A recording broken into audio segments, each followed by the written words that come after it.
China Watch Radio is brought to you in part by Sushi Market Sprouts on 7th in Santa Cruz and Kaito in the Capitola Mall Food Court. Treat yourself to the finest Japanese cuisine you'll find anywhere with fresh sushi to go and delicious ramen dinners. Sushi Market Sprouts and Kaito. Yum!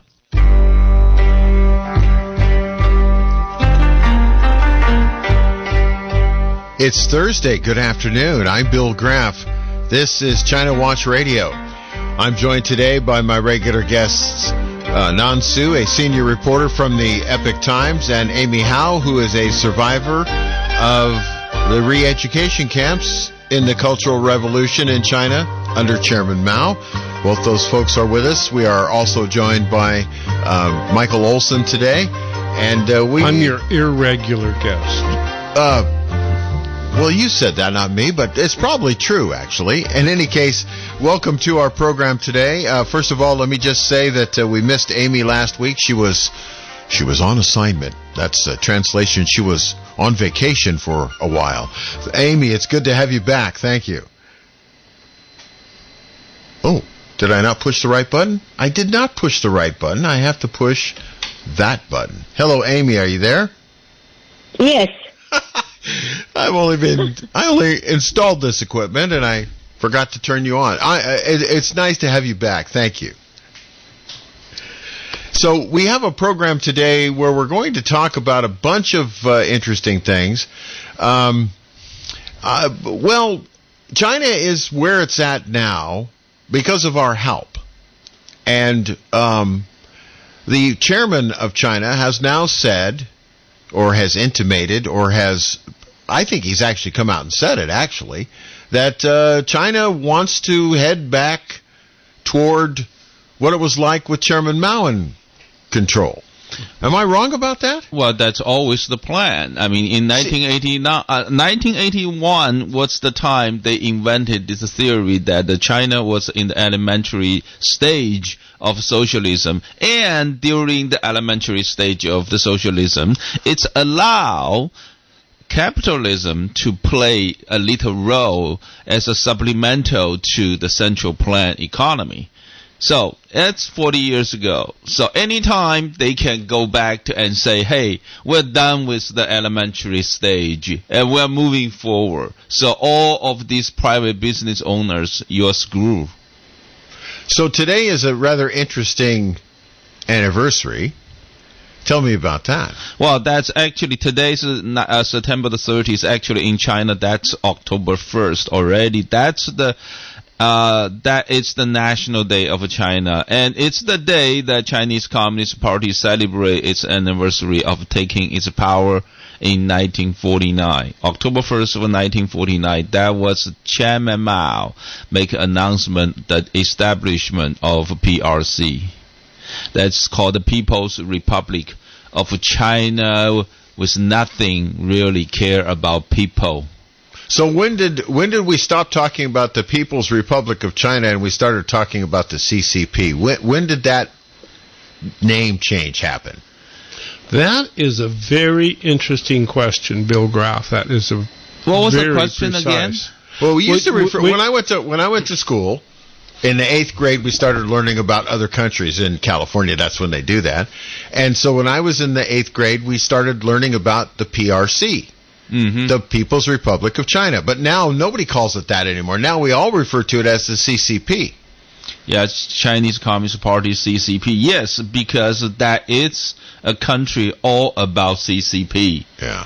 So what happened to the people? When did we stop talking about the people? Because people realize that country is all about the CCP. It's nothing to do with people. They got everything with the name of everything with people. People's police, which, you know, they will come to your home. Bao. And then people's police, people's court, people's army, people's everything. People's newspaper, Renming Bao. Yeah, that's People's Daily. People's Daily. Yeah. That's the official mouthpiece of Chinese Communist routine. And everything, it's got people in there, but they're really doing nothing for people. It's all for themselves.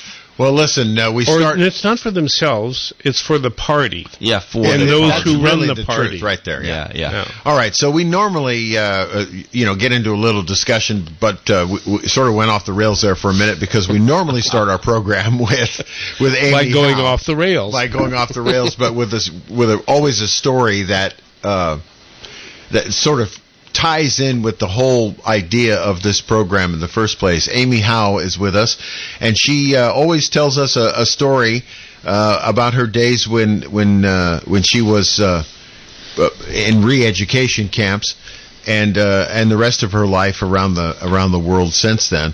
And Amy, we welcome you again to bring us a story that will tie in with what we're talking about today. Yes, well, today I want to talk about the story which was happening in the Cultural Revolution, and actually was tied to me talking about the real Chinese culture. So I live in China almost 39 years ago I left China. I lived in 30 years. And then after I moved to United States, I visited China at least 10 times. And especially in 2007, I started investing in China. And every year I went back to China until 2012. So 5 years straight. Every year I go to China. So now, then I decided that, for 20 years, actually China was changing a lot. You cannot say it's no changing. And we just talk about the name changing. They used to call that, and now it was just use the party, the rulers, CCP, and representing in China, People's Republic of China, whatever it is. And but they did changing a lot, and so that's why I actually was very happy. I don't have any immediate family live there, but there are lots of people grew up with me, my friend and some cousins. They still live there, so I care about the Chinese people. I care about the people still living in China and their life. And so I constantly, contact with them. I wanted to know what the real story, whether they really live, and what kind of changing to their life, and what's they really think. So we have this program on China Watch Radio. So this part of it to report this kind of things, I think. So I always focus on the real people, real story, and the real China, and try not to influence by any propaganda. So today I want to talk about still back to the Cultural Revolution, and I think I look back in my life and look at the people. I live in China 30 years. What's the most important that people to me? And which was part of a Chinese culture. They always tell me you had to respect your parents and your teacher and elders. So that's a part of a Chinese culture. So the teacher, especially the elementary school, the first teacher, and it's really it's important to me. And I want to talk about her story. And her name, I think I never will forget. Her last name is Ding, and her first name is Jie Per. It's a beautiful name. She is I become the first grade in 1958. I entered the elementary school, and she's the first teacher. And I met, and she's already middle age, probably 45 years old, something like that. She never been married. She just dedicated her whole life to the children. Because also she's supposed to, in China they have this different salary ranges. Like you if in elementary school you're teaching and you get the lowest one, especially the first grade, they get the lowest salary. And but she's working there all her life. But she insisted she wanted to be the first grade teacher. Because she told me once, she said that's so important because a person, just like you plant a tree, when you're young, when you first time and to learn anything, so important. You go to school not just learn the knowledge, also to learn how to be a human being, how to be a decent human being. So the teacher had to teach you that. So that's why she stayed there. I think that she did a lot of things to make me, and as consider myself a decent human being. So lots of things, dignities, integrity, those things, basic things. And she taught me all those.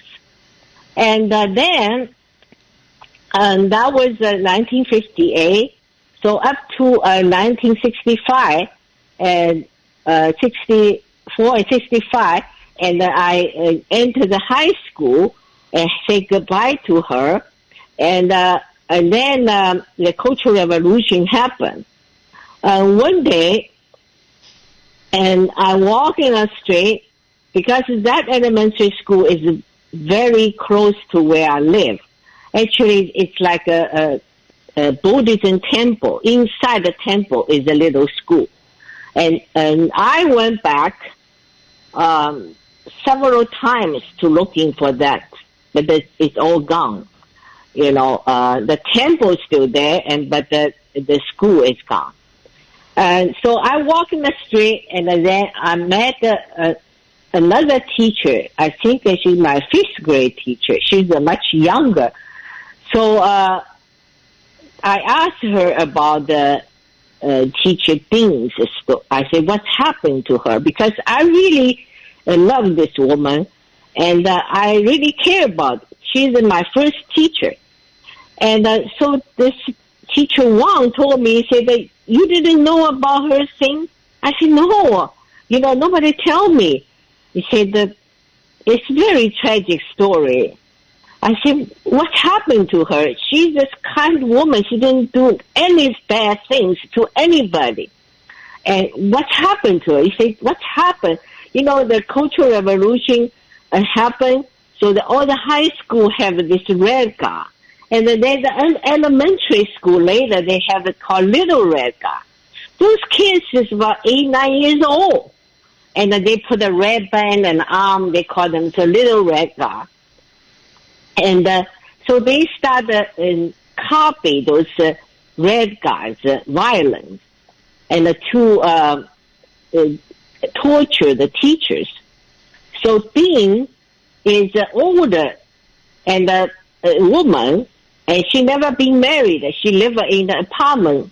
And so they just got to her place, and then just, we call the 吵架, means they get all your properties, turn upside down and get all your personal stuff out, and then burn all your books and the letters, the pictures, and then he took away all the valuables, whatever you have, a little watch and little jewelry or whatever, and something you from your parents you inherited, and some stuff and personal stuff. So they took it, and they destroy all your book and all paintings, whatever you have. They call it the Cultural Revolution. So burn everything. So they gathered to teacher things apartment, and they found something which was horrible. They found a little glass and wrapped it by a paper. And actually it's like a magazine and paper. So they open it, they say this paper have a mouse picture image in that magazine and that page. And so they immediately took her to the school and have this critical meetings. and so asked, to want her to confess and make her as anti-Mao, anti-revolution. And she said that she would say that I don't know anything about this. I just put this. I want to keep this glass safe, so I wrap it with the paper, and I didn't look at the pictures Mao in there. But they just said they say that she's deliberate and have a criminal intent because she hates Mao or whatever. So they started beat her up, and poor woman, and just really, really bad injured. And then they just, I think afterwards, they say that they want to deport her from Shanghai to her country home. And I think she left her home a long, long time ago. I don't think she have anybody live there, any relative or anybody. But anyway, and they put her to that time they still have this kind of called security department, public security department in China, they call that. And they sent her there. And then they say that they wanted them to find out where she's from, which village. And then eventually, I think that they found out that her father is a landlord. Her father and mother, they passed away a long time ago. Nobody lived in that village anymore. And but they still took her there. And so she had a tragic life there. They forced her to do the farming or whatever. And so very shortly, and she got sick, and then she died.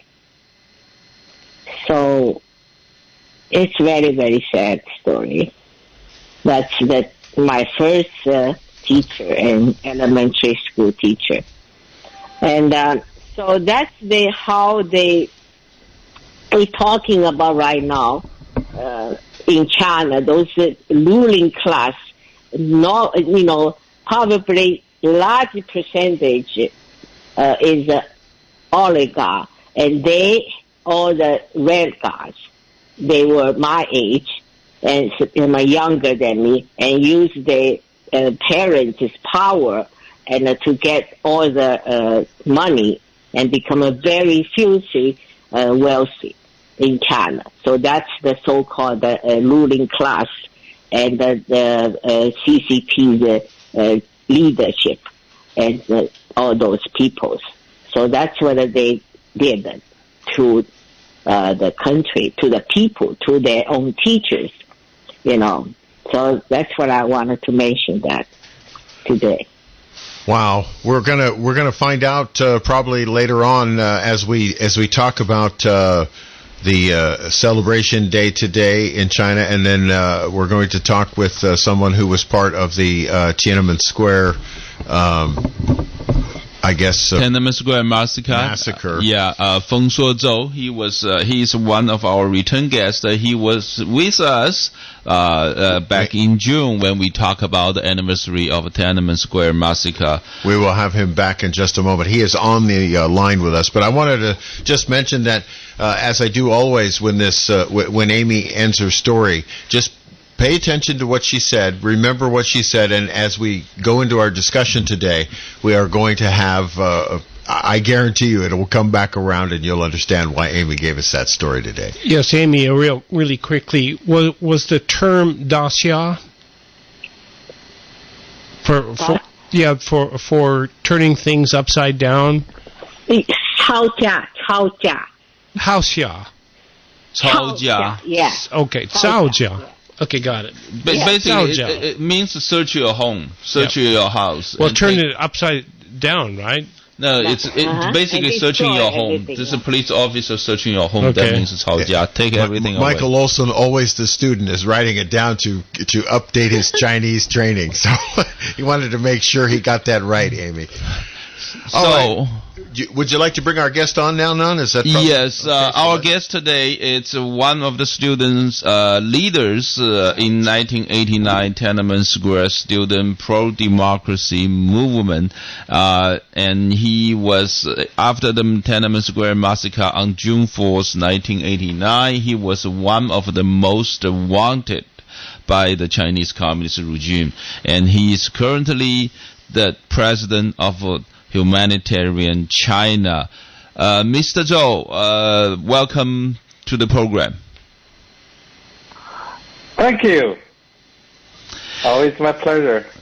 Yeah, today it's actually today in China it's October 1st already. China's CCP's National Day to celebrate Chinese Communist Party taking over control, the power over China for 72 years since 1949. So.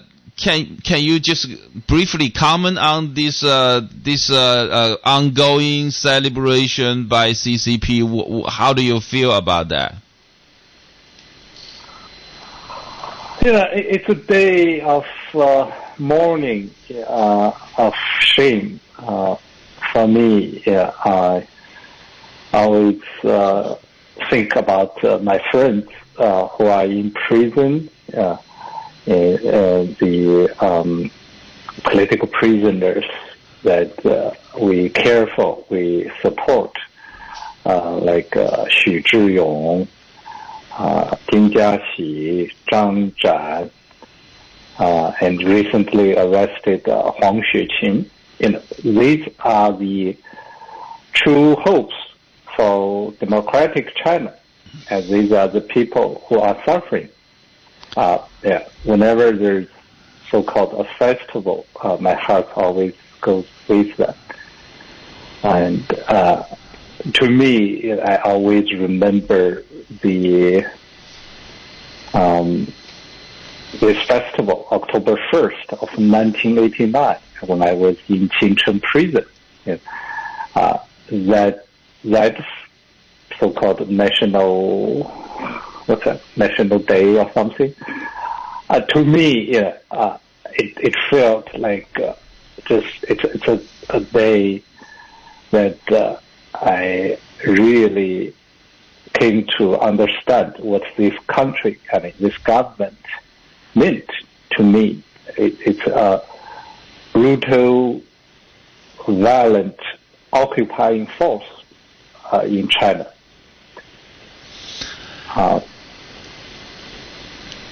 And that's what I always think. Now, actually, today on Twitter, I just retweeted something for these people who are without power. In China now, they have this intermittent, unannounced power outage, meaning you can be cut off power anytime without warning. For these people, for example, in Northeast, the winter is coming. How would they deal with it? So I think the poster called for people to walk out during this holiday and to voice their concern. Now, let me talk about things happening in Hong Kong a little bit. I understand it's on September 25th. That's just like less than a week ago.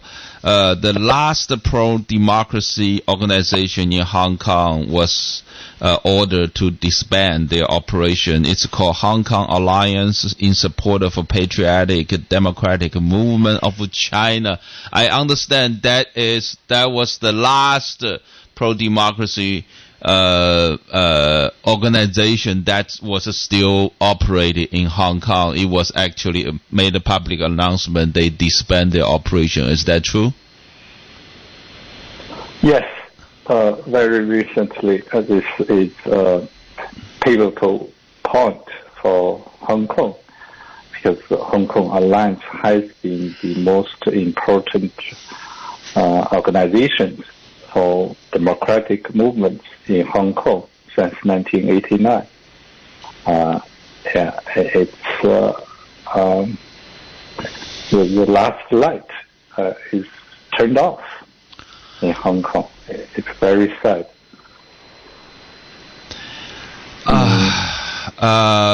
And yes, go ahead. Yeah, and these people of Hong Kong Alliance who are arrested in prison, like Zhou Xintong, He Junren, Li Zhuoren, these are all my dear friends. We worked together in the past, and I admire their courage to stand for democracy in Hong Kong, especially Zhou Xintong, who was a lawyer, who's very young, and she is always adamant, always outspoken, no matter how she was threatened with prison, with violence. She attended our online commemoration of Tiananmen anniversary this year, and shortly, within 24 hours, she was arrested. But even after that, she said to commemorate the victim of Tiananmen massacre. It's a duty of a citizen, and that's why Hong Kong Alliance, this organization, is persecuted today. The CCP government wouldn't allow this. I think the full name of Gang Zhilian, Hong Kong Alliance, is 香港支援爱国民主运动联合会. Yeah, that's Hong Kong Alliance in support of a patriotic democratic movement of China. Yeah, these are true patriots of China. And this organization stands for the freedom and democratic tradition in China. People who love China and want to change China into a democratic country. And that's what they cannot tolerate, even in Hong Kong. In the past, we were hoping that Hong Kong would eventually change China, become a model of China in the future. Now, it's the other way. Communist China is taking over. Hong Kong is more like Xinjiang now, with draconian national security law. It's just a ridiculous law. It applied retroactively to what you did in the past, and it applies to globally. No matter where you are, you could be persecuted. Yes, for our audience information, this Hong Kong Alliance, all 12 of the leaders was sentenced from 6 to 12 months. 9 of them now is in jail. 3 of them, they're sentenced to suspended sentence. So they're sentenced for a few months, but they say they suspended. And then they also order one of the vice president of that organization to hand in all the information of all of their meeting records and all of their members' information and all of their financial resource information since 2014. All these informations are currently held by one of the vice president of that alliance, and she refused to obey the order. So it's coming that probably she will be under more severe sentence. That's how, at least how it looks like right now. So this is the last pro-democracy organization which they publicly announced that they disband the operation because the current hostile environment in China. But however, right after they make the public announcement, the Chinese Communist regime officials openly make statement that just because your operation, you disband your operation, that doesn't mean you are not going to subject to these the judgment of the national security law. So, Amy, are you? I know you are there listening. Do you have questions for Mr. Zhou? Yeah, Mr. Zhou, I have a question. Since this Tiananmen Square movement, I think it's more than 30 years passing by, and why the situation and the human rights situation and the freedom of the speech in China and Hong Kong is just getting worse and worse. So it's anything, why we didn't have another movement like a Tiananmen Square in the mainland, of course in Hong Kong a couple of years ago, but then after that, and just absolutely shut down. And so do we have any hope? For now, there's little reason to be optimistic. Communist China at this juncture is not like a Soviet Union in its later stage. It's more like Hitler's Germany, Nazi Germany, in the early 30s. So I think we are facing a huge challenge from all fronts. Why in such a regime could exist and thrive? There are many reasons, of course. I think an important reason is that the United States and the democratic countries have embraced communist China after the brutal massacre of Tiananmen Square, instead of rejecting it, confronting it, and the United States has chosen to cooperate, to treat with CCP, even though every year the human rights situation is worsening. I think for now, the inertia is still going in the old ways. It's time to wake up and confront CCP as it is. But unfortunately, I don't think we are seeing such determination in the United States now. Are the other countries in the world also? You mentioned the United States not sort of standing up after Tiananmen Square, but the United Nations has done little or nothing as well. Well, that's not a surprise. China is a member of the Security Council, and so with Soviet Union and Russia now. So that for the United States, I think it's a complete letdown. The United States has chosen the wrong policy, and we are seeing the effects of it now. But we are probably going to pay more in the future, even military confrontation down the path like this. Mr. Cho, it seems like the desire for democracy for China has been almost universal since, since I was studying Chinese back in the early 70s. When Nixon went to China, there was great hope that by working with China, we could change the CCP and make it a more democratic country in which the citizens could enjoy the same freedoms we have here. And yet that hope, it seems, is dying here as well as in China. So my question to you is, how come we lost the war?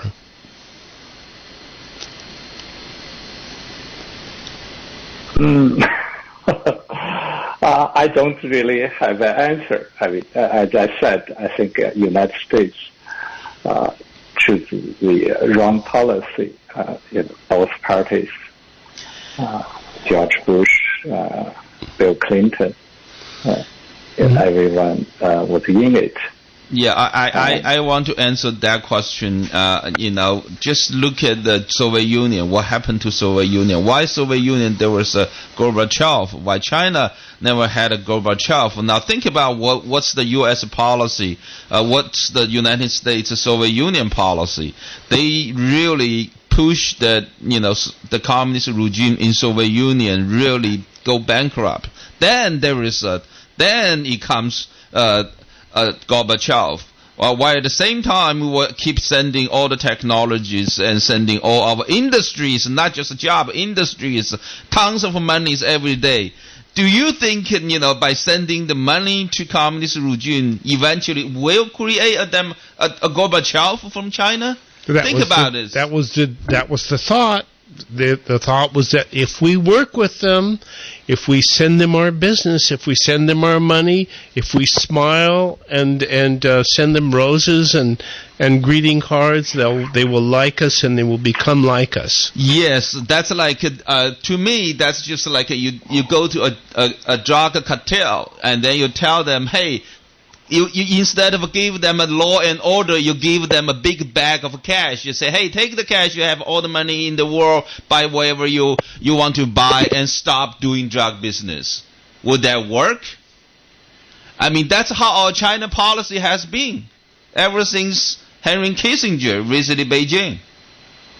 But it was the hope. Why didn't it work? Why didn't it work? Why did not China say, oh, I want to be like you?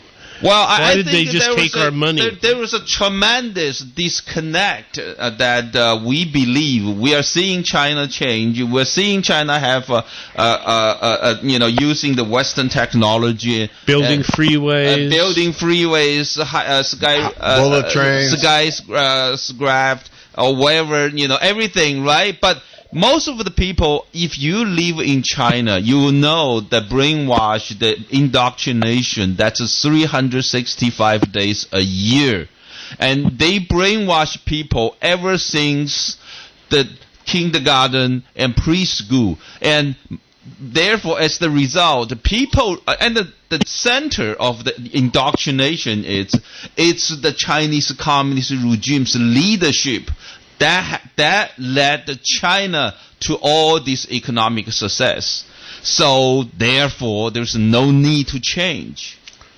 So we thought our money is working in China because we see all the changes in China, but those changes are all superficial. I mean, the problem is the indoctrination never changed. But what happened in the Tiananmen movement? The indoctrination apparently failed. Mr. Cho, at least for some, Mr. Cho and a bunch of other people believed in another way of life. Still does. I from the way he's talking, I fully believe that he could lead another revolution. I mean, if I were in China. Well, yes, but I guess what I'm saying to you is look, we have a saying, hope springs eternal. I understand that yes. Even though you're not in China, you would very much like to, I would think, change what's happening in China. Of course. Do you see any way to have that happen, Mr. Cho? Yes, I always do my best. Humanitarian China, we try every way to support the frontline defenders of human rights and the dissidents. We try to give them support. We try to let the world know what's happening. And we are looking at every new development in China, and in the past we tried to foster civil society by supporting small organizations, grassroots organizations. But definitely from now, I think this challenge is unprecedented. The traditional route have all been blocked. There's no way anyone can associate with each other politically. People are being surveillanced continuously. You mentioned a moment ago of the similarity that what's happening in China, happened in Germany, and you were talking about that. And I guess Germany was a fairly big juggernaut for quite a while, and how Germany ended up getting defeated was when the rest of the world got together and said, "Okay, we've had enough of this. You guys, we're going to war now." Do you think that's going to have to happen to change China? Well, wait a minute. Before that happens, it has to change the United States. Mr. Cho, I'd like to ask you, why did the United States turn its back on the pro-democracy movement in China? Why did the United States turn its back? Well, I think the government probably has lots of wishful thinking from then, even today. Yeah, they are not looking at the reality, the nature of this CCP regime. It has never changed, especially when it manifested so clearly in 1989 when it rolled tanks into Beijing, and even Zhao Ziyang, the reform-minded political leader of the party, was removed. Yeah, that's when the United States realized this is a completely different regime they're dealing with. You have to confront it, not embrace it. And even today, I think even in a lot of people talking about Xi Jinping should go back to Deng Xiaoping's way. But in reality, there's no difference. Yeah, the CCP always had global ambition.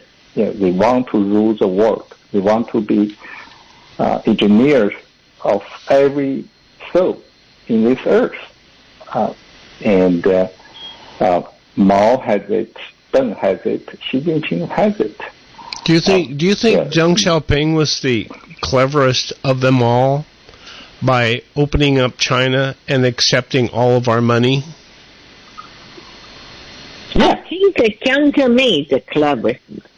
During that time, there's much more investment start. Really, honestly. They're really all the same to me. Yeah. They're all the same. They rule by violence and lie, and they are good at lying. Then and now, for every generation of leaders.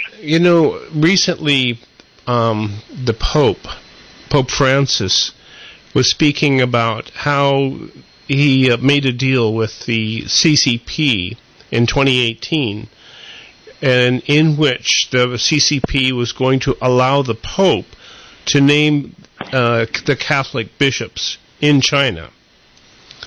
But it didn't, of course, happen that way. The CCP double-crossed the Pope and named their own Catholic bishops. So they're the CCP Catholic bishops. Yeah. And the Pope made this comment. He said that, well, China's a real tough issue. We made this agreement, but it didn't work. And that's from the Pope. So if they're double-crossing the Pope... Yeah. That's kind of why I chuckled, because, look, they're messing with the wrong group. I mean, if you're a true believer, wow. They're messing with the Pope. Well, I think the Pope just learned what American government learned from the trade negotiations. I mean, 20 years of trade negotiation. I mean, after China joined WTO, we are still negotiating the items what they promised 20 years ago. It seems like the trade negotiation. Well, wait a minute. Wait. Let's go back. We're not qualified to talk to. Remember, Remember, they said, their trade negotiator said to us, well, you're really not qualified. Yeah. China is not. Yeah, United States is not qualified to speak. I mean, even to speak to China. I mean, I don't know what to say. Well, I do know this. I can hear the frustration in Mr. Cho's voice when he talks to us about what's currently going on. Obviously, this is not a day of celebration for you. And your close friends who are currently in jail or being persecuted.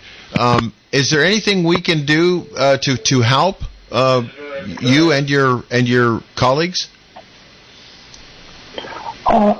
Yes, thank you. Yeah, just know their names, know who they are, what they are fighting for. If you want to know more, you can always contact me on Twitter, Facebook. On our website, we have our email and contact information. We have a newsletter about political prisoners in China. And we try to speak up for these people who can't, who are disappeared. Now, it's a very dark moment, of course, for China, especially when we look at the recent development in Hong Kong. Mr. Cho, let me ask a real quick question. You speak of it being a very dark moment. You speak of the leaders of China as being uncaring about the lives of people. And so I'd like to ask you the tough question. Do you think the CCP deliberately released the COVID virus on the world?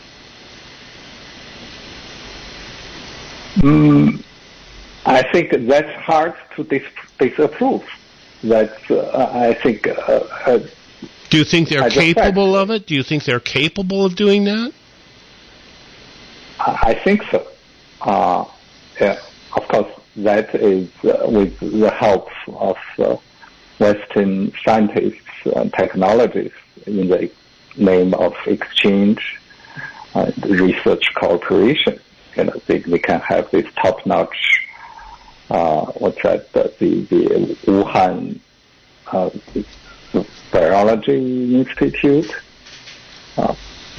That's at the center of the pandemic. It's hard to believe it's just coincidence. Wow. And I think, wow. It's CCP's responsibility. Yeah, it's hard to contemplate, isn't it?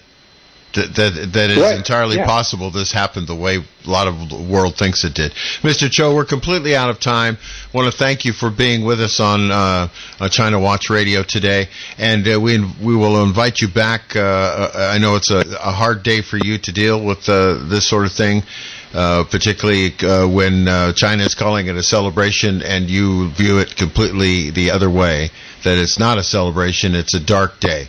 But we appreciate your time today. Thank you for joining us. Thank you for having me. It's always an honor and pleasure to speak to you on these important issues. All right, we'll take our first break of the show. Thank you so much, everyone, for participating in the discussion. We will be back in just a moment. And satisfy your hunger right now with the delicious ramen and sushi you'll find waiting for you at Kaito. Easy in and out location in the Capitola Mall food court. Special orders welcome. Fresh, delicious, and oh so good. This is Koji. I'm looking forward to seeing you at my restaurant, Kaito. This view was worth a hike. Right? And it's a good way to stay on top of my health. Yes, I'm Cologuard, a prescription colon cancer screening option for people 45 plus at average risk. Have you screened for colon cancer? Not yet. Don't wait. It's more treatable when caught in early stages. Tell me more. Cologuard is non-invasive and it's used at home. It detects altered DNA in your stool to find 92% of colon cancers. 92%? Yep, even those in early stages. This was seen in a clinical study with patients 50 and older. Any positive result should be followed by a diagnostic colonoscopy. False positive and negative results may occur. Cologuard is not a replacement for colonoscopy in high-risk patients. Do not use if you have had adenomas, have inflammatory bowel disease and certain hereditary syndromes, or a personal or family history of colon cancer. Most insured patients pay $0. Ask your provider or an online prescriber if Cologuard is right for you, or visit Cologuard.com. I'm in. California coast to the fertile valleys inland. Earthwise Land Service is your land's best friend. Earthwise can clear it, mulch it, move it, sculpt it, grade it, drain it, or retain it any way you choose. Earthwise Land Service is your land's best friend. Hi, I'm Carolyn, and I have some property behind my home at Larkin Valley that I've never seen. It was completely overgrown with brush and poison oak, well over 10 feet high. I wanted to have it cleared to protect my horses from wildfires, but nobody could do the job. Then I called Buck at Earthwise. Buck brought out his big brush-eating machine and turned all the brush and poison oak into mulch. It was truly transformational. Thanks to Earthwise, my property is now like a park, and I can trail ride my horses. Earthwise Land Service is your land's best friend. Has anybody told you about Coast to Coast AM tonight? How are you dealing with this crazy world? I'm George Norrie, and join us with Dr. Judith Orloff on our next program as we talk about how to cope. And later on, investigative reporter Cheryl Jones joins us with the world of crime and forensics on Coast to Coast AM. It's the best in overnight talk radio. Coast to Coast AM. Listen to Coast tonight, beginning at 10 p.m. on KSCO. Satisfy your hunger with a fresh, prepared, twice-daily grab-and-go sushi you'll find waiting for you at Sushi Market Sprouts, 2 blocks from the beach at 300 7th Avenue in Santa Cruz. Fresh, delicious, and oh so good. Hello, I'm Junko, and I look forward to serving you at the Sushi Market Sprouts. All right, well, we're almost done with the first hour of our program. I told you at the beginning when Amy Howe gave her story that we were going to hear back. The story was going to come around to what we were talking about. Guess what? It did. It was every bit the big catalyst for what we heard from our guest, Mr. Cho, today. That's it. If we see, here is the issue. If we want to fight, it's not too late to fight. If we don't want, China completely own us, and then. But there are some who say that China already owns us. Well, then let's fight on. Let's at least we are still able to fight. Okay, right? hold the thought, because we've got a whole other hour to talk about this. Yes. What should people do? Should they pick up their phones and call 479-1080? I think they should. And let's have at it. This is KSCO Santa Cruz, Salinas, Monterey. We're going to break for the news and some traffic and weather information from Sam. We'll do that in a minute. This is China Watch Radio.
Magazine. Communist China, the abuse of human rights, unfair trade practices, a war of subversion against American interests, the spying, the stealing of intellectual property. Thank you, KSCO, for a radio show that lets us know who we can and cannot trust in an increasingly dangerous world.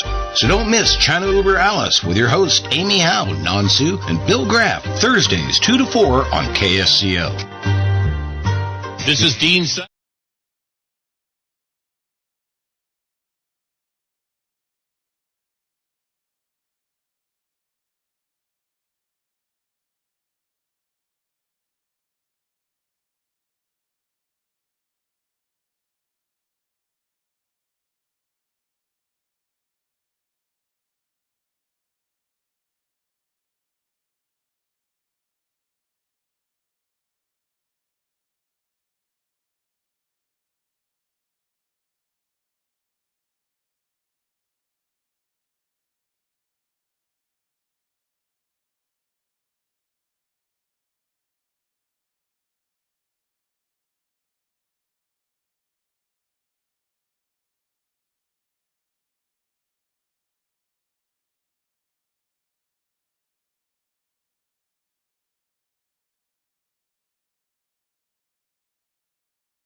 KSCO News Talk time is 3:05.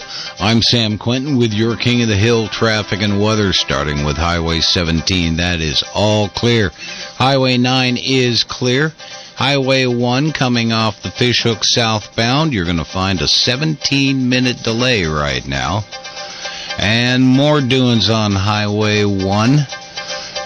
Southbound, heading between Watsonville and Moss Landing. Just a couple of minutes to give you a little headache for just a tap on the brakes. Anyway, Highway 68 is clear, 183 is clear, 129 is clear, and 152 is clear. Highway 101 right now, southbound.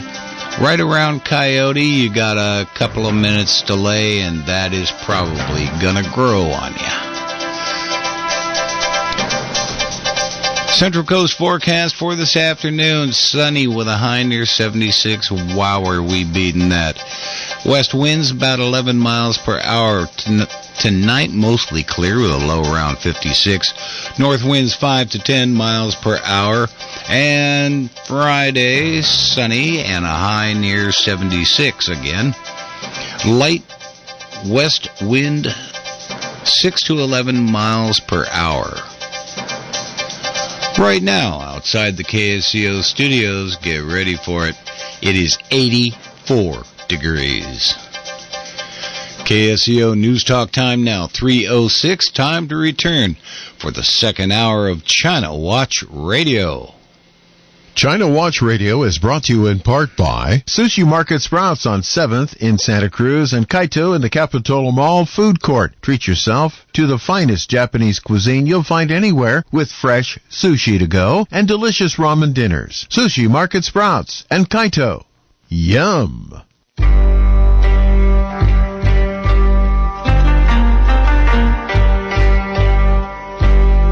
Wow. If you could only hear the discussion while we were in the break. The news break.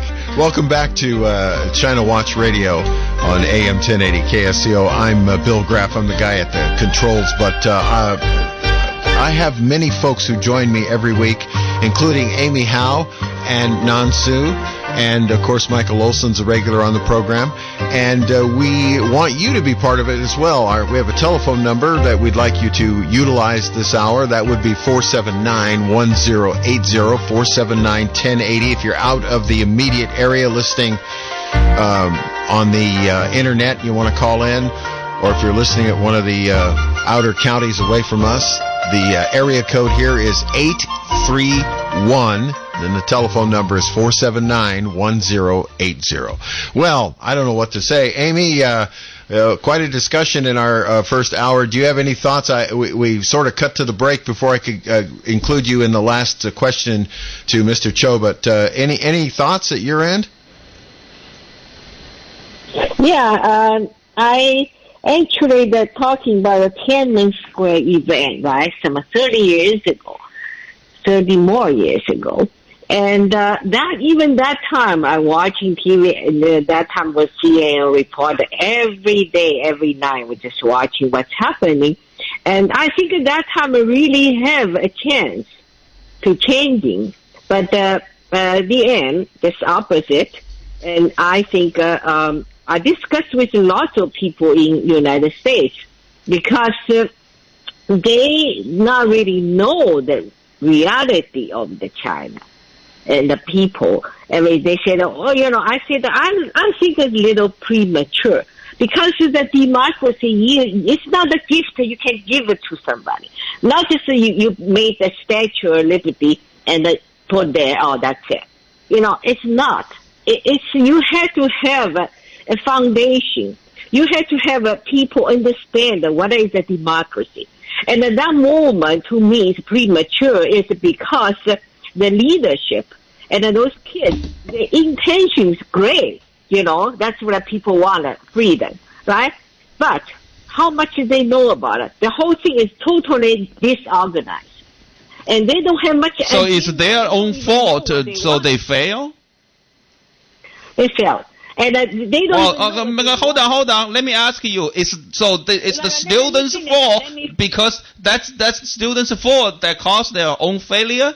I didn't say students' fault. I'm talking about this bunch of people, activists, the reorganizer. I don't think it's their fault, but that they are premature because they don't know what agenda they want. They're not the organized movement. You understand that?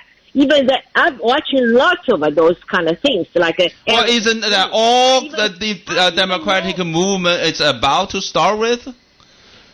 I mean, why George H.W. Bush sent his National Security Council to go to China to tell Deng Xiaoping, American, are not going to do anything about it? Why the U.S. government didn't treat a Chinese communist regime the same way they treat the Soviet Union regime? Yeah, you know what's happening is even Syria. What's happened Syria now? Look at it, right? Look at the Putin.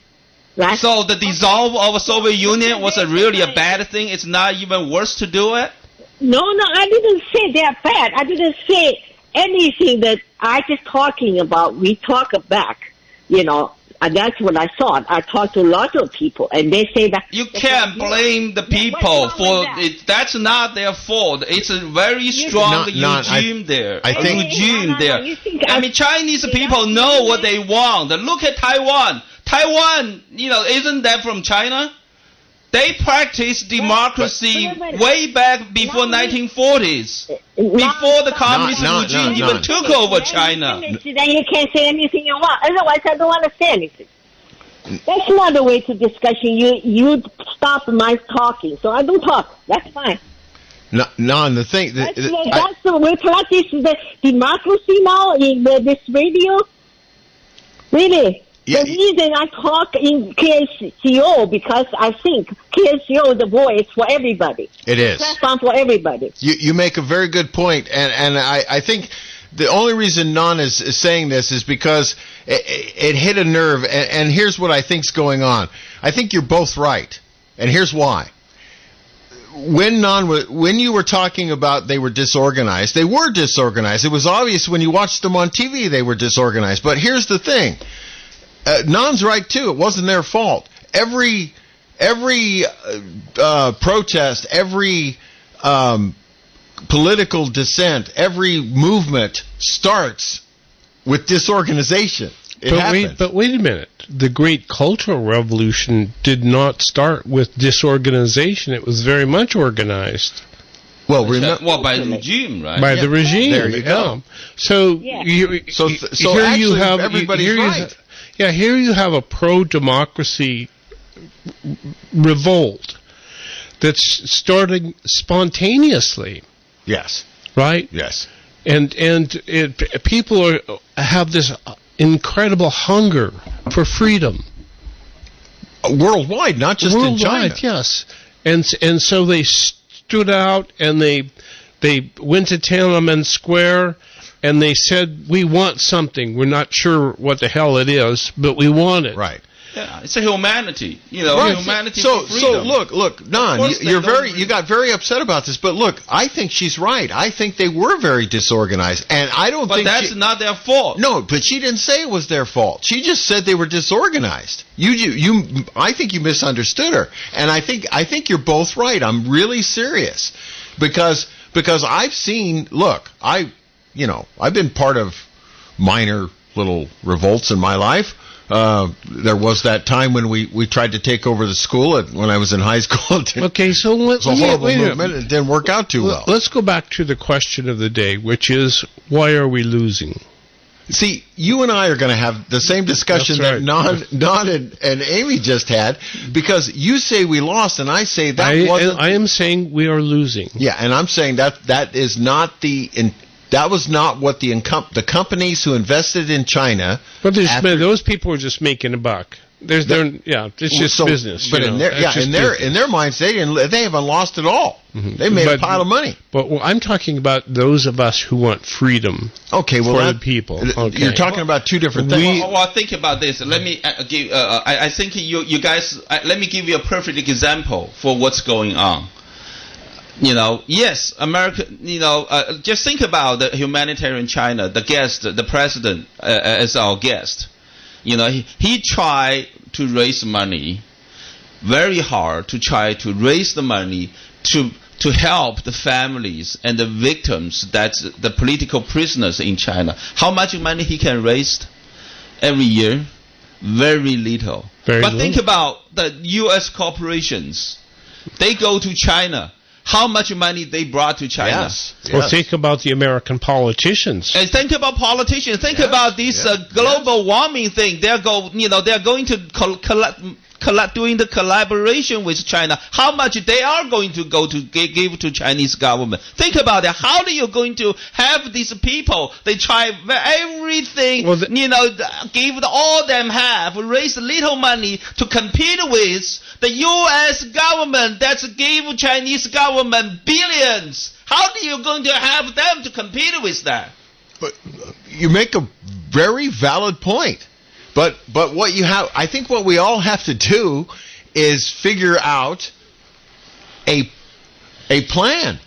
I think it needs, when goes back to the question, why are we losing? Well, when we were talking to Mr. Cho, he brought up the fact that the Chinese Communist Party in China operated and still operates much like what was happening during Hitler's time in Germany. Do it this way or you get put in a camp somewhere.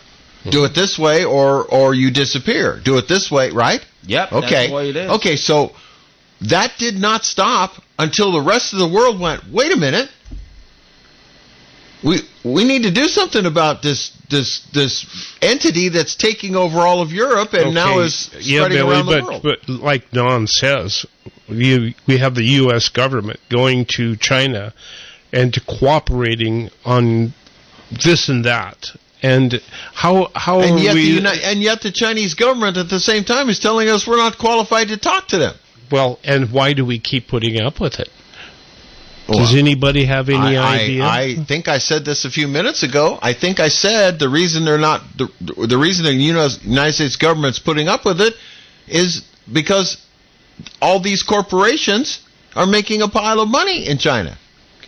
Well, that's one of the reasons. Yeah, if you want to join the discussion, please call us 831-479. We sort of lit the board up. By the way, we have a guest. Michael, introduce her. Yeah, Teresa is going to join us. Teresa is a radio person herself, and she has a book out on economy and how to take back an economy. But she has an interesting piece in her book about China and money. Teresa? Thank you, Michael.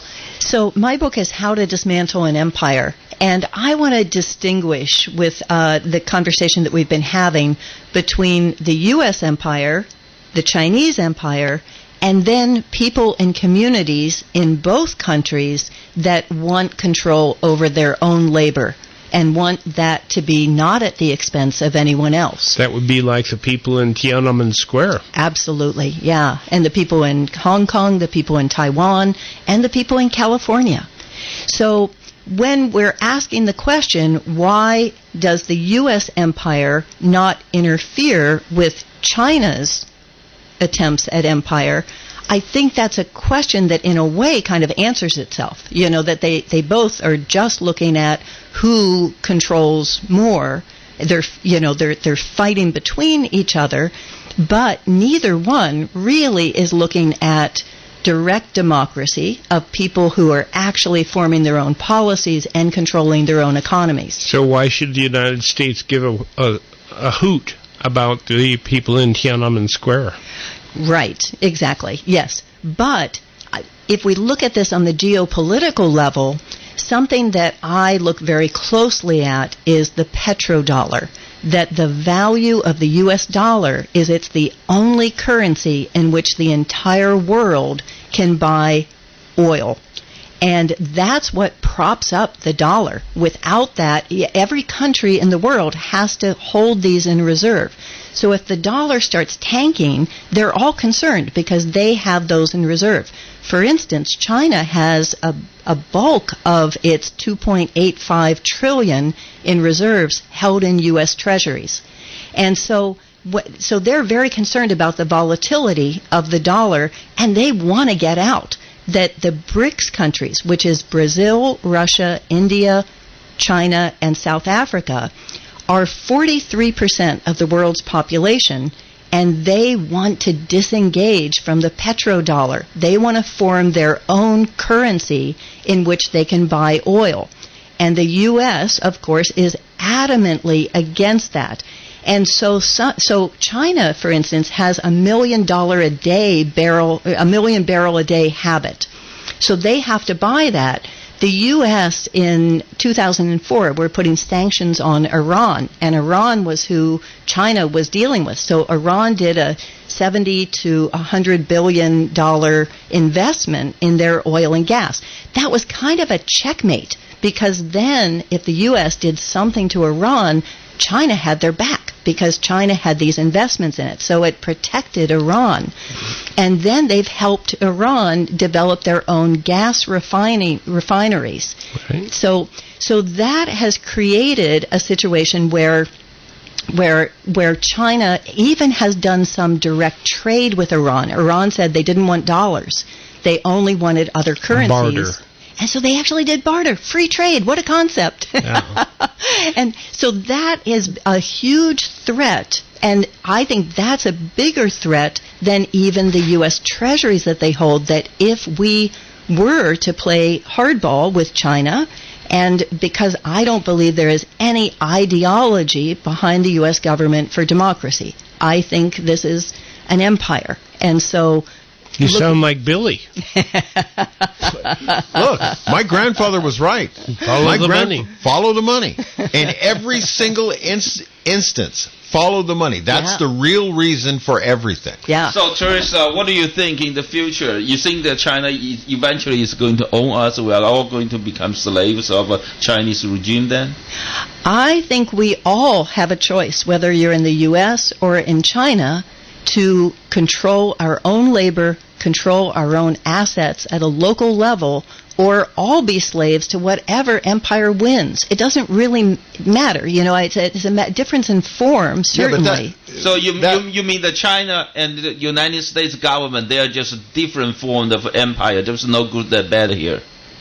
I don't think any form of empire is good. But I think they can be more benevolent, especially if you happen to be on the consumer side rather than the producer side, but they all want the same thing. But your solution, though, is what interests me, saying that we tried this once before. The isolationists lost. Trying to stay here and only trade with ourselves doesn't work. No, it just will not work. I am absolutely not talking about not trading. That what I'm saying is that China actually, the way they control their economy is very smart. They produce their own currency. They have domestic currency production. Look, if we left China, I'm going to use your own theory against you. If we left China alone and backed out of China and stopped trading with them and let them use their own currency and let them do all that, what good would they'd all starve. No, that's not what I'm saying at all. Well, for one thing, they wouldn't all starve because China exports more than they import. So if the people in the producer colonies, like Guangdong, is that how you pronounce it? Canton, yes. Yeah, that if they were producing for their own needs rather than producing for the export market, they would be better off. Because right now, an hour of my time is worth 100 times as much as someone in China, right? You know, we have this different valuation of life. An hour of my time can buy 100 hours in that province. And that is differentiating life. You know, so if they were to spend those 100 hours producing for themselves, they would be better off. Any time that you're exporting more than you're importing. If you think they would, if your theory is that they would be better off, then why does not the Chinese government figure out, well, we'd be better off if we were producing our own food instead of, buying Smithfield Farms? Because you're talking about China as if it's an entity, as if it's one person. But this is 1.35 billion people, and the people who are profiting are very different than those people whose time is worth 1/100th of my time.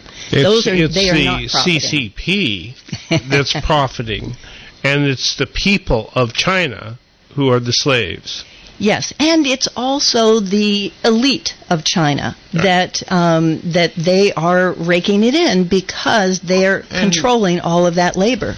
And that's how's that different from the United States? Yeah, I totally disagree with China and U.S. are just two different empires. To me, one it's for humanity, one it's against humanity. Period. So they're not a different. They're not just a different empire.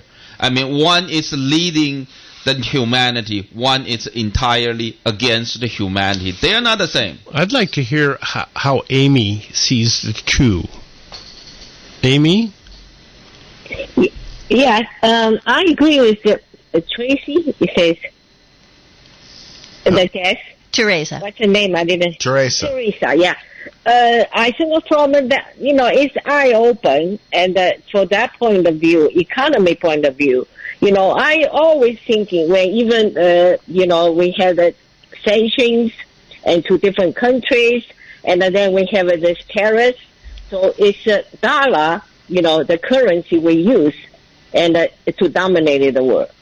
That's the reality, So China, right now, they really wanted to be another form of the currency to dominate the world down in the 21st century. This is the reality. So we, from that perspective, we view to look at, I think I totally agree with Teresa. And then coming to the political reasons, talking about the, it's different empire. One is a free world, another one is, I'm talking about China, and then other dictatorships, those countries. And so, of course, our system, I think, is a better system. At least the system I choose to live, and I don't want to lose it. So, in your view, their nature is just a little better, little worse. There's no difference eventually. No, I don't think that's what she said. Yeah, no. I don't think that's what she said. So, what do you mean by just a little better, little worse? Amy? About me? Yeah. Okay. No, I'm talking not a little better, a little worse. I'm talking about, we're talking about two different things, okay? For domination and to the 21st century. So we want China, CCP to dominate it, and they wanted to, and they're getting this position, and also they have this power, and then we all American free world to dominate it, not just American countries, other free countries. So that's the choice for us.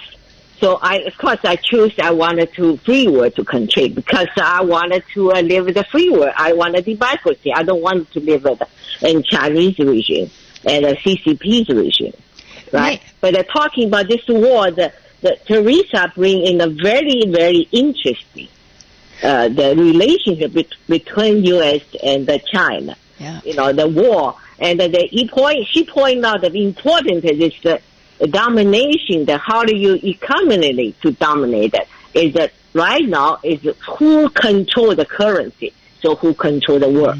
And this point, U.S. dollar still is, but they try to do something else.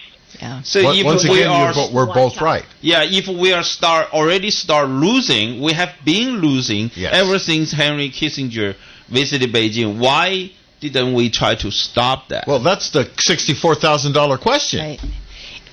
That's a question we all want the answer to. Well, just follow the money. There you go. There you go. What was it? In 2013, Joe Biden flew over to Beijing on Air Force 2 with his son Hunter.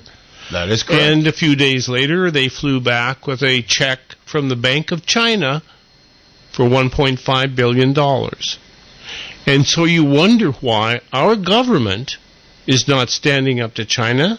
I think it's because they're owned by China. Well, follow the money.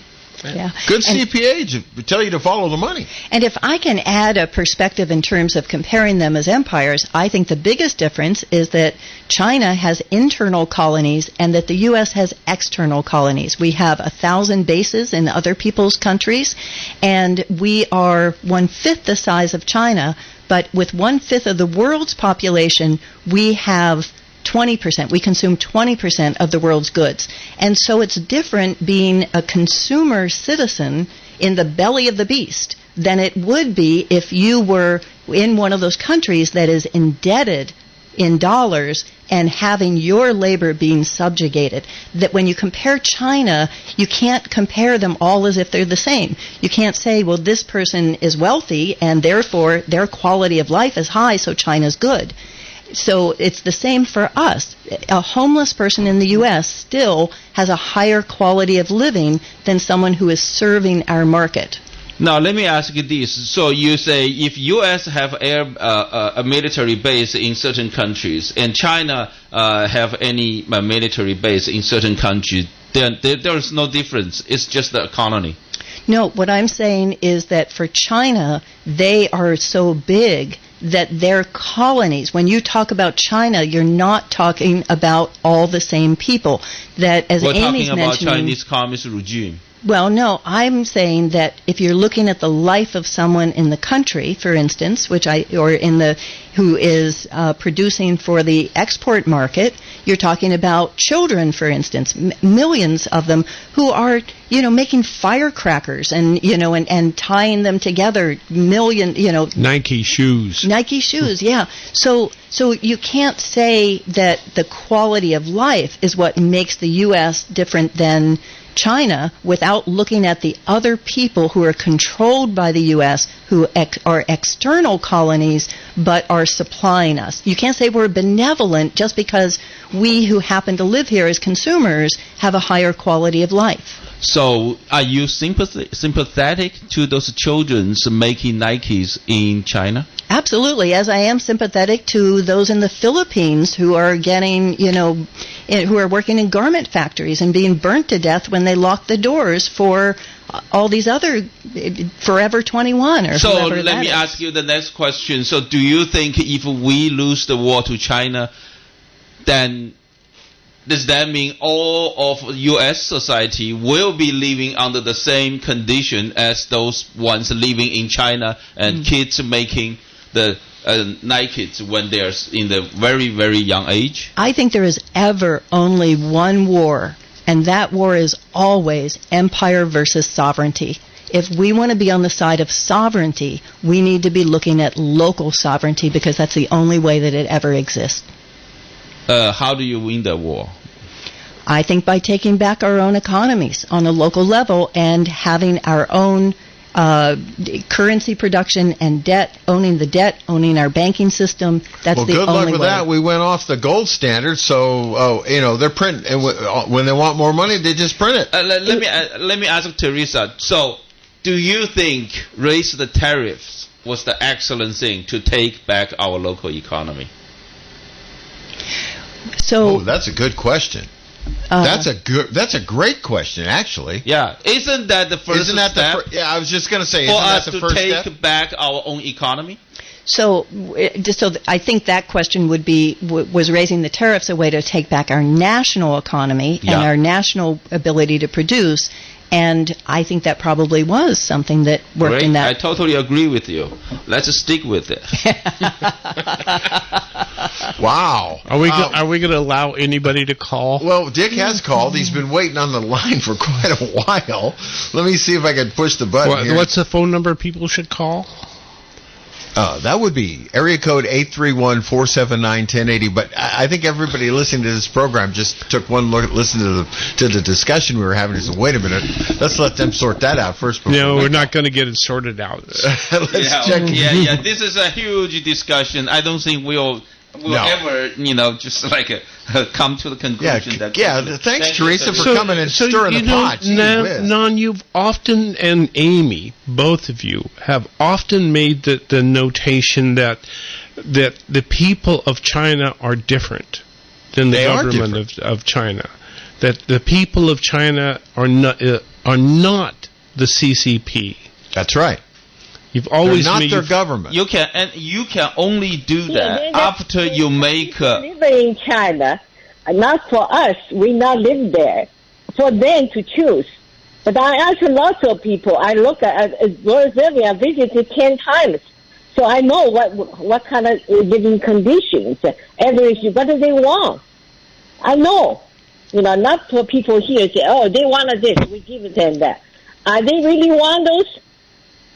I always thinking about that, Yeah, well, it's certainly something to think of. Difference from I'm thinking from now, and now I'm thinking, whether we want it, so they want it. It's not true.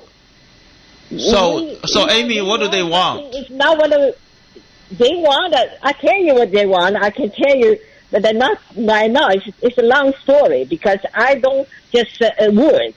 I wanted the story, the real people. What do they wanted, right? So what do they want? You say you know what they want. So tell us what they want. I tell you, it's a long story, not the one words I can tell. Okay? Can I say that?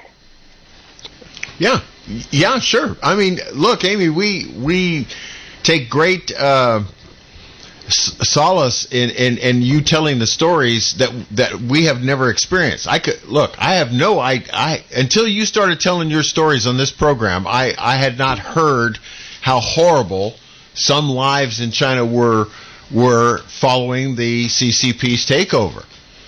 Chairman Mao's look, I never want to live like that. I can tell you that right now, and I've never lived like that, and I don't want to. So your stories have quite a bit of weight. Yeah, we just interviewed our special guest, Zhou Fengshuo, today, right? He's the president of the... So that's the reason. I tell you the story so you draw the conclusion why they didn't have a revolution. They didn't throw away the CCP. So see that we just interviewed our special guest today. Presented the truth. So we just interviewed our special guest. We know that he is trying to raise the money, and he care about all the political prisoners in China. Think about why those people end up in jail in China. That they are currently in jail for what they want. They want the democracy. They want the freedom. They want the humanity. They want China to be better. And that's why all these people, the Hong Kong Alliance in support of what they call patriotic democratic movement of China, they are forced to disband their operation on September 25th. That's just a few days ago. That's what they want. And that's why they are forced to disband their operation. And that's why the Chinese Communist regime want them to hand in all their records, member information, financial resource information, and all the meeting records since 2013. 2014. And that's why they stopped their operation. I think that's what they want, not that what we want them to do, because they end up in jail for what they want, not what we want them to not do. Everybody in China in jail. There you go. That is the point right now. Amy is the just point. Nailed it right on the head. That's it. If you really obey the Chinese Communist Party, you're not going to be in jail. No, that's not true. Everybody in China is in jail now. If you're not an inmate, you're a warden or a guard or maybe a visitor. Yeah, I think everyone doesn't want to in jail, right? No one wants to live in jail. Nobody wants to live behind the bars, but I'll tell you what, I don't think that I would want to live in China outside the bars. You can't. Because Michael Olson's right, that's jail too. Yeah, it's the whole country's the whole country's jail. I mean, I'm sorry, I hate to bring it up like that, but I mean, Anyway, Dick called us. Dick's been listening on the phone for I don't know how long, a long time. Dick, thanks for waiting. Well, I mean, you guys are all on fire, so I can wait. It's okay. I want Nan-Soon has to take a tall glass of cold water, I think. Hey, we have a fire extinguisher ready to go. No, I wanted to talk. I thought that was great. You said, Michael, about losing freedom and the talk. Your next speaker there, I don't know if she's still there. She's excellent. Talking about currency wars, and it all goes together. I mean, the losing freedom thing, Mike, is the COVID, the mandates that are coming, the lockdowns. Okay, this is all.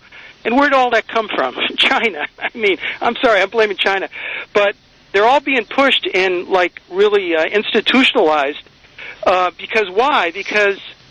so what Teresa was saying about the nature of things is that but we're getting to be like China now. Yes, that's where I'm going, Michael. In particular, a one-party rule. We're changing our election laws. They're saying the Republicans are, interfering with, voting, and all the Democrats want, 24-hour voting for 10 days, and Newsom just passed just mail-in ballots. What we're doing is we're going to a one-party rule because it's simple. It's simple, like the CCP. We're aligning with the CCP. The Democrats are aligning. And if we don't align with them, it's war, We're going to have a test with Taiwan soon, and it'll be a blip on the radar. I'm sorry, Nan-Su and Amy, but I think it'll be a blip. We'll send them some extra care packages. But China is in control, and now they're going for the currencies like your president, I forgot her name, Teresa. Teresa. Yep. Yeah, she's right on the money. I mean, what they're really trying, the petrodollars and all that, what they're really going to kill us with is they're going to have their own currency, an e-currency. It's going to be instantly transferable around the world, and we are going to lose so much banking business and power just like that. So the Democrats, they see all this. Biden's getting as much money as he can with his son out of China and every other loser. And we're aligning with China. They want to ruin the middle class. Look at the taxes they're pushing out. The taxes are going to annihilate the middle class. What else are they doing? They want everybody's bank account down to $600. They're hiring 80 million IRS employees.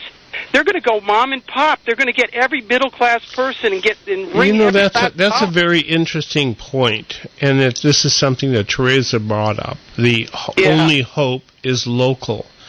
But isn't local the greatest threat of all to the central authority? I mean, if you're the king of the world, and you have somebody in a province that's out there taking care of themselves, and no. So they're working on the king's land. No, they're not taking any care of anything. They're serfs. There's no middle class. We're going to be just like China, and if they don't just destroy our dollar to really speed it up, that might be okay with the Democrats, because as far as I can tell, that's the way they're going. So Dick, are you saying that we are like those people in Tiananmen Square? We will. Yes. They're mostly afraid in China of that spontaneous revolts you're talking about. They're most afraid of that. That drives their foreign policy. It will drive it to take Taiwan. If they have one little blip about their middle class, I mean, they're locking, right, some of their big billionaires up because they're making too much money. Capitalism stinks, and they're rolling out. No, but you know what, Dick, what they're doing is that they're locking them up, and they're pitching the notion of shared prosperity. There you go. Does that sound familiar? So we're all going to have equity. Yeah, and it's all going to be equal. I love that word. They use the equity in so many ways. Yeah. Anyway, I think our goose is almost cooked here. If they come out with that e-currency, which I think is the next month, maybe your guest knows exactly when they might be rolling that out. In any case, the dollars are going to be worthless. I mean, people have to realize that with open borders and lockdowns and 500 million containers outside of the LA port right now, and go get your toilet paper, et cetera, et cetera. Go get with your toilet paper. Don't forget to get the vaccine too, because be a good little slave. There's so much trouble out there, and it's all based from China. The Lancet Commission stopped looking at China. They disbanded their little commission because so many of the doctors who were directly getting money from Eco Just 15 out of 16 is all. It's my father would say it's not funny, don't laugh, but it's so absurd. We are at an incredible inflection point in this country. Okay, so let's turn this around and talk about what we can do. I mean, it's obvious that we are in a pickle. It's obvious that the people of China are in a pickle. It's obvious that our government is getting to look a lot like their government. Yes. Look. Well, what do we do? Well, one thing at a time. We got to first roll out the e-currency as fast as you can. I don't know. It's very difficult, Michael, to answer any of this when the Democrats are in charge. If you were in China, it wouldn't be Democrats; it would be CCP. So again, what do we do? Think about if you were one of those people in Tiananmen Square who you don't know what you want. But what you want burns inside of you. You want freedom. You want the freedom to be yourself. And so where do you start? Well, if you stand up, they're going to get you with their digital watchdog algorithms. They're going to find you wherever you hide. What do we do? Wake up. In this country, people just have to wake up. Period. They have to wake up to everything I just said and what your guests are saying and what's coming down the pike. They all have to wake up and they have to go, yes, tariffs are good. Yes, we need our own e-currency. Yes, we have to penalize those countries that work overseas and not let everybody run off. They have to stay in the States. Yes, we might have to support we can't support everybody forever with this equality, this, like you said, Michael, the equity thing. This political correctness is going to kill our country. Well, don't you think it's meant to? Sorry. No. So, Dick, if I can add my perspective, this is Teresa. I think that what you're saying about Wuhan actually goes back to this idea that empires only pretend to compete. They're really cooperating because the U.S. obviously had those investments in Wuhan. We had our own Fort Detrick, and so we're both breeding weapons of bioterrorism because there's no way that can be used for biodefense. You can't use biological or chemical or nuclear weapons for your own defense because you can't use them in your own country. And so all of those empires are really collaborating. What is that? Great Reset, right? Have you heard of the Great Reset? Oh, yeah. No, I just gave Michael a book on all that, but Yeah. We won't go down that because we got to stay focused. But no. What you're talking about. I mean, look at it. The guy that rolled out the gain of function through the Wuhan lab. Absolutely. Now our vaccination. Yeah, totally. Totally, yeah. So if we want to combat that, I think what we need to do is what I say is leave the money, take the assets. Kind of like The Godfather. Leave the gun, take the cannoli. The gun's only going to shoot you in the foot.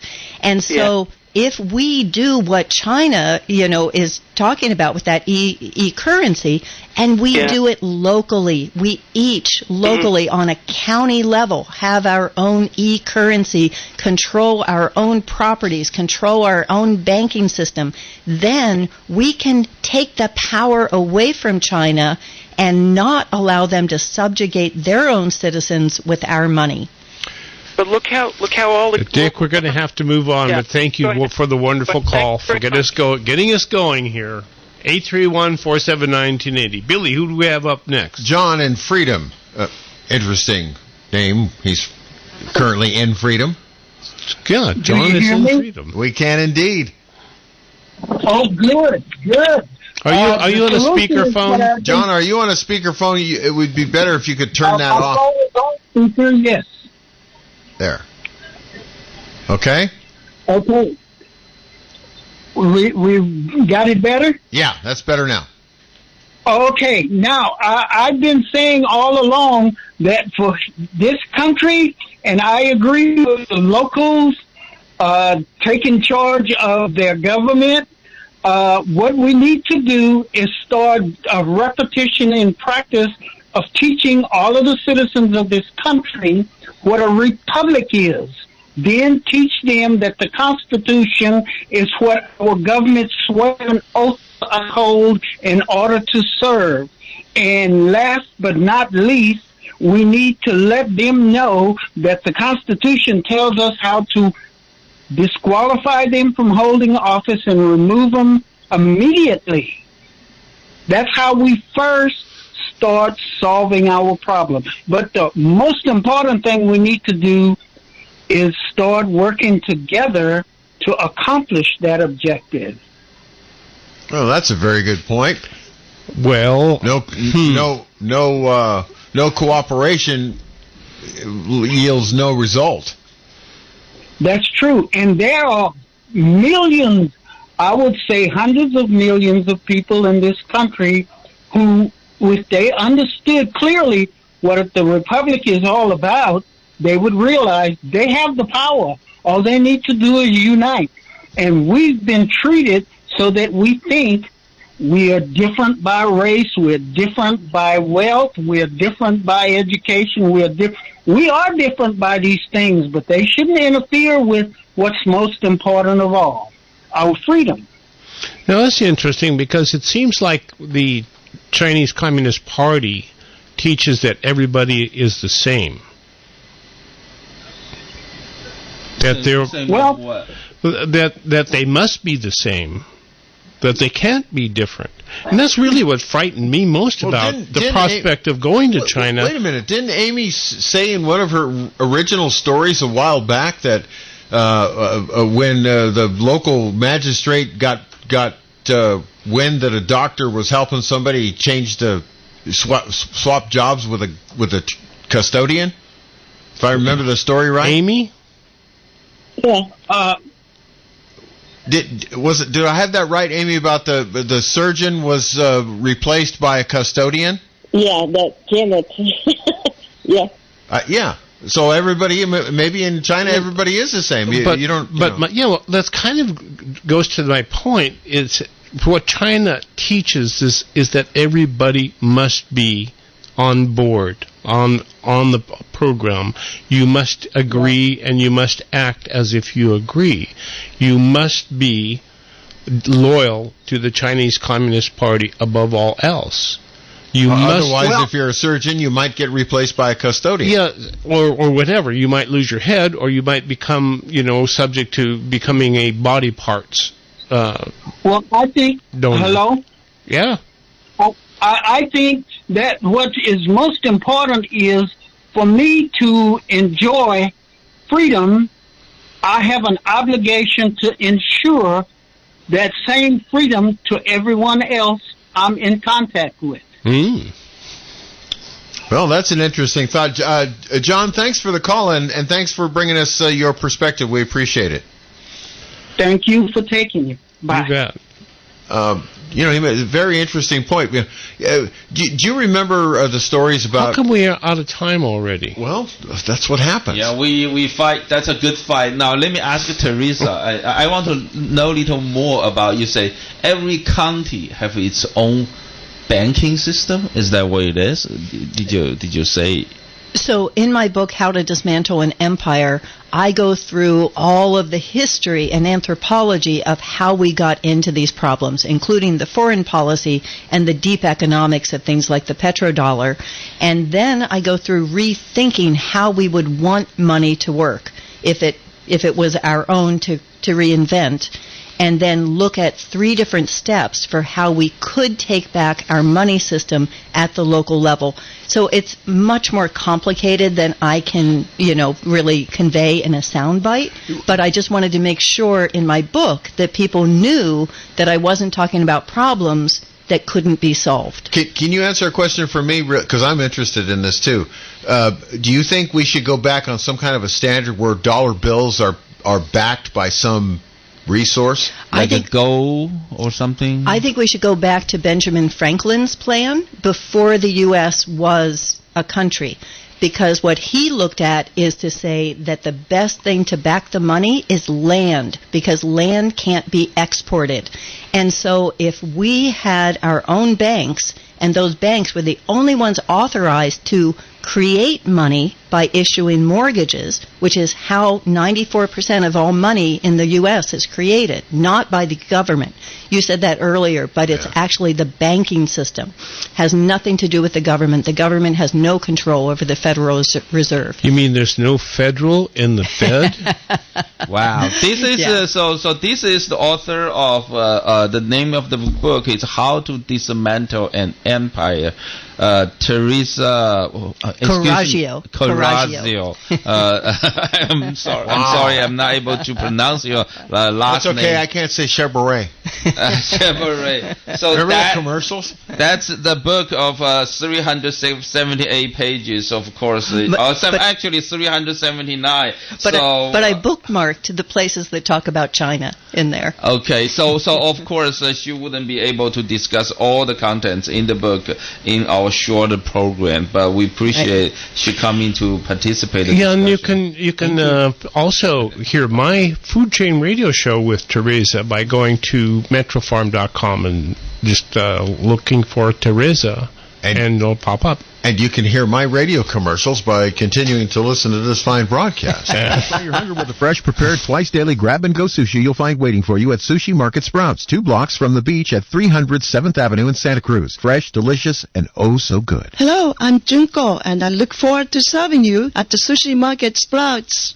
The agriculture industry is at the top of the list in terms of employment on California's Central Coast, which includes Santa Cruz, Monterey, and San Benito counties. The annual Greater Vision event, hosted by Cal State University Monterey Bay and the Grower Shipper Foundation, showcases leading companies and industry experts addressing challenges, trends, and opportunities in agriculture. This year's event features our district's former U.S. Representative Sam Farr interviewing USDA Secretary Tom Vilsack, followed by a panel discussion of USDA representatives moderated by the district's current U.S. Representative Jimmy Panetta. Attendees are invited to a virtual career fair following the webinar, where they'll have a chance to connect with the panel participants and hear more about exciting career opportunities in a variety of fields. Don't miss the Greater Vision 2021 Your Future in Ag, a conversation with USDA Secretary Tom Vilsack. This live webinar and virtual career fair is produced by Cal State University Monterey Bay and the Grower Shipper Foundation. Online Monday, October 4th. Register today at csumb.edu/greatervision. Etheric Networks Internet has been providing Internet for over 12 years to the Central Coast. We design our network to provide lower delay than the cable and the phone companies. We have a staff of over 30 trained professionals. We also use better quality power backup and networking equipment than most of our competitors. And if you mention KSCO, we'll give you $239 off of your installation. Since we last dropped into the studios of KSCO to record, we've added 3 new internet service technologies. Our G7 service, our 7th generation, our G8 service, and our fiber service, in addition to our flagship G6 long-range network. We have local technical support that's available 7x24. Importantly, Etheric offers the same speed on upload as download. We offer a symmetric service. Call 650-399-4200 or visit etheric.net online. That's ETHERIC.net. Don't forget to mention KSCO to receive your $239 discount on installation equipment. Happy surfing. Cammie Corvin is the executive producer for the Think Local First radio show. Join Cammie each Saturday from 2 to 4 as she hosts what is going on in our community for local businesses and local issues. Think Local First is brought to you by Bruno's Bar and Grill in Scotts Valley, Togo's in Scotts Valley, Capitola and Watsonville, Tremonti Italian Restaurant in Santa Cruz, and Kissed by an Angel. Think Local First every Saturday on AM 1080 or KSCO.com. Satisfy your hunger right now with the delicious ramen and sushi you'll find waiting for you at Kaito. Easy in and out location in the Capitola Mall food court. Special orders welcome. Fresh, delicious, and oh so good. This is Koji. I'm looking forward to seeing you at my restaurant, Kaito. Well, that's our program for this week. I want to thank Amy Howe for her story and her contribution. Her point of view I often agree with.